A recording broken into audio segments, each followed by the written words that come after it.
ചില സമയത്ത് ചിലവർക്ക് നമ്മുടെ അണ്ണാക്കില് ചൊറിച്ചിൽ വരാറുണ്ട്. എന്ന് പറഞ്ഞാൽ സോഫ്റ്റ് പാലറ്റിന്റെ ഏരിയയിൽ എക്സാക്ട്ലി പറയുവാണെങ്കിൽ ചൊറിച്ചിൽ വരാറുണ്ട്. അത് റിയലി അലർജി മാത്രമായിട്ട് ഒരു കാരണമാകാനുള്ള സാധ്യതയുണ്ട്. പക്ഷേ ചിലപ്പം വേറെ ഡിസീസും ഒക്കെ ഇന്റർമിങ്കിൾ ആയിട്ട് വരാൻ പറ്റും. അപ്പം റിയലി ഈ സോഫ്റ്റ് പാലറ്റിൽ എന്തിനാ ഈച്ചിങ് വരുന്നത്? ഇപ്പം നമ്മൾ പറയുവാണെങ്കിൽ ഇപ്പം ചിലവർക്ക് റൈനൈറ്റിസ് ഒക്കെ ഉള്ള ആൾക്കാർക്ക് സോഫ്റ്റ് പാലറ്റ് ഈച്ചിങ് വരും. പക്ഷേ ഫുഡ് അലർജി ഉള്ള ആൾക്കാർക്ക് ഫുഡ് കഴിക്കുന്നതുകൊണ്ട് അത് ഇറിറ്റേറ്റിനായിട്ട് ഇച്ചിങ് വരാറുണ്ട്.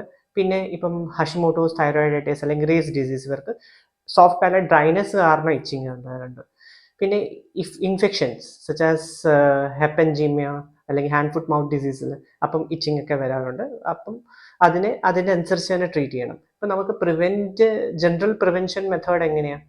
നമുക്ക് ഫുഡ് നമ്മൾ നല്ലതായിട്ട് കഴുകി യൂസ് ചെയ്യാം. സോഫ്റ്റ് പാലറ്റിൽ ഇഞ്ചറി വരാതിരിക്കാൻ വേണ്ടി നമ്മൾ ഓവർ ഹോട്ട് ഫുഡ്സ് കഴിക്കല്ലേ.